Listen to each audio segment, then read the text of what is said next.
Hi guys, so it's the first time that I'm actually trying to work with the Nusantara tarot, the Indonesian Rider-Waite cologne, if you like, that I made in the past week or so. And it is working rather well, so I'm really pleased. I wanted to show you also that other than the basket that I showed yesterday with the lining and the backs of the cards and all that, those details, the other thing that I did is I made a little flask that contains a mix of essential oils, actually, that I'm really pleased with.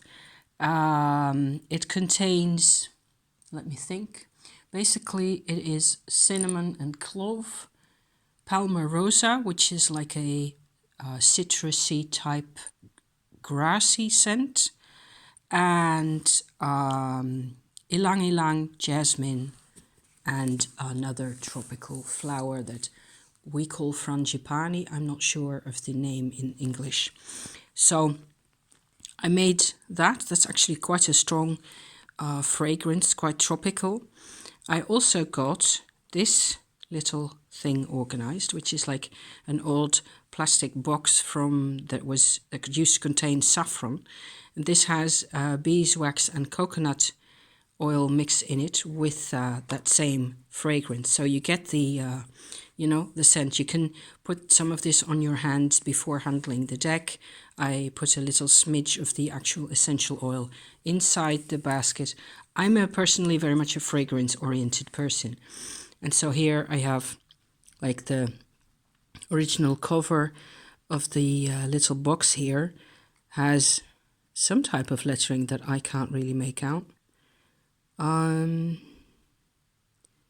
Anyone knows what these are? I think that's Arabic, right? On the right here, bits are Arabic and those are numbers. Now I get it. Okay.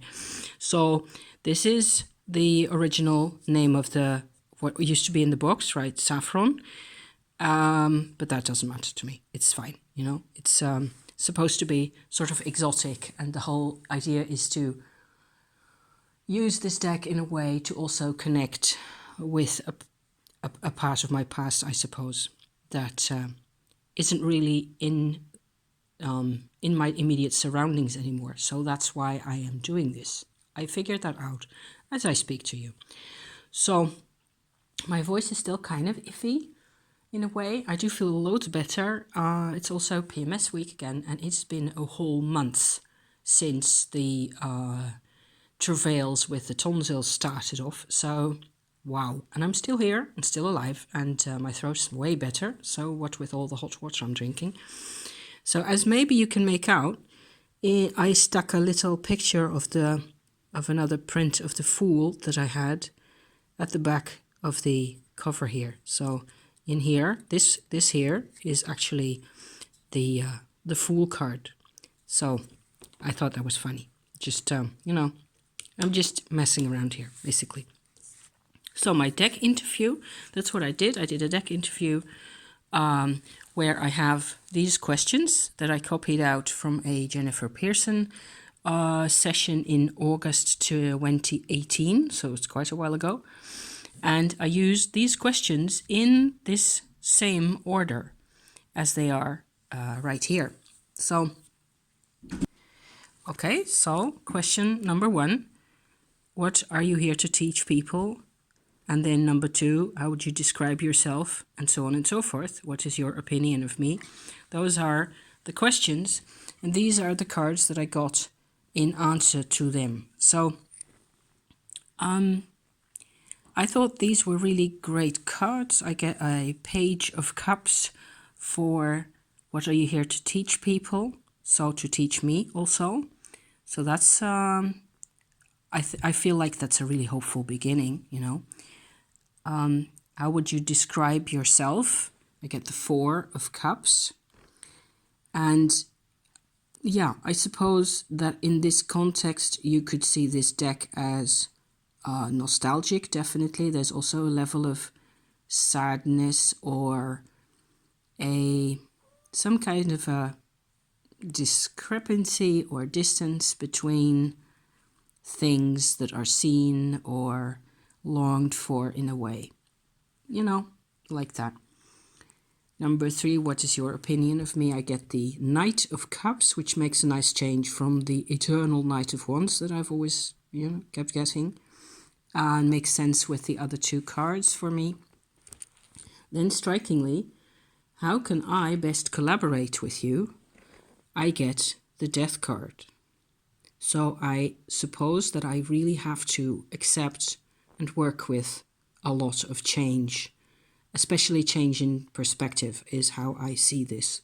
So saying goodbye to things in ways and being willing to, go forward anyhow. So yeah, and both of these figures are on horseback and they're facing the same way. So there's like a interesting parallel there as well.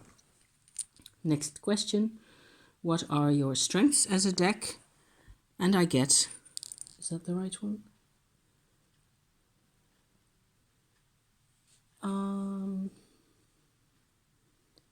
How can I best collaborate with you? I get the Death card. What are your strengths as a deck? Yes, the Page of Pentacles.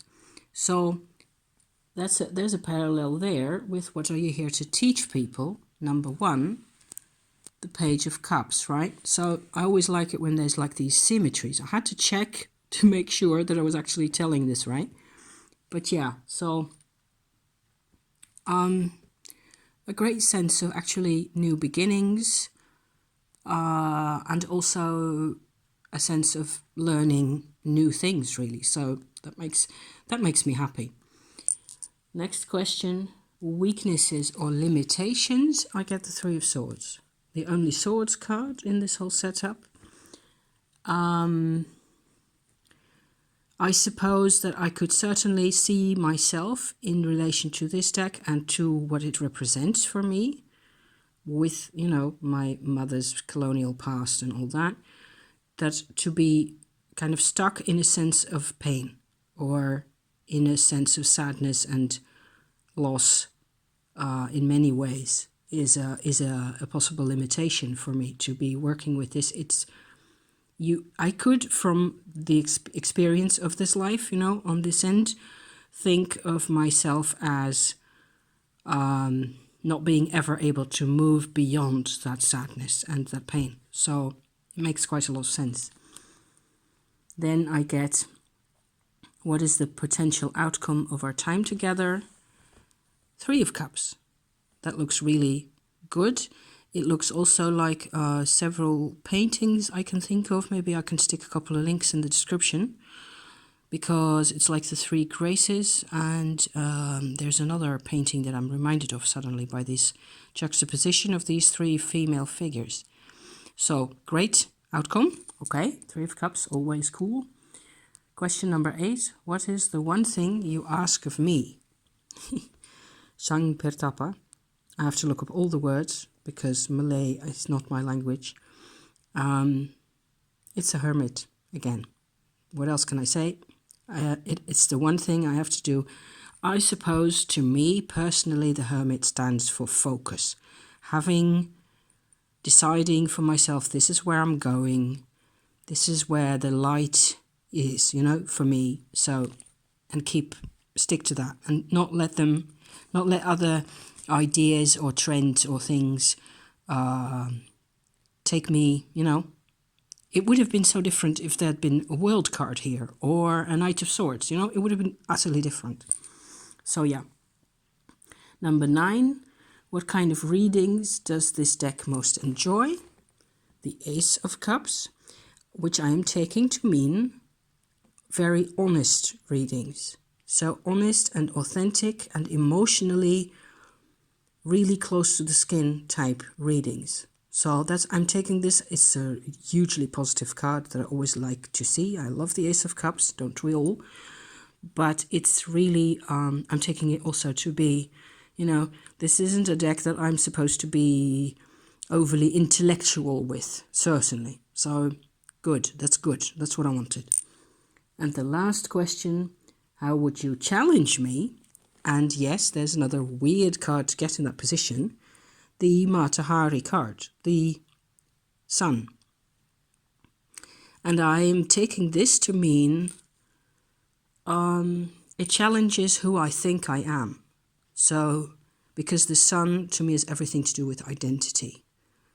And so that links it up with the death card over there, which is how I can best collaborate. So, yeah, all in all, I am utterly pleased with this spread and with this first sort of point of contact between the Nusantara Tarot and myself. I wasn't expecting it to turn out this brilliant, you know. So thank you guys. Thank you for watching. And this is what I tend to work with, you know. And, you know, essential oils just go really beautifully with all this stuff. I was thinking, you know, I even have some of those little dried fish in my fridge.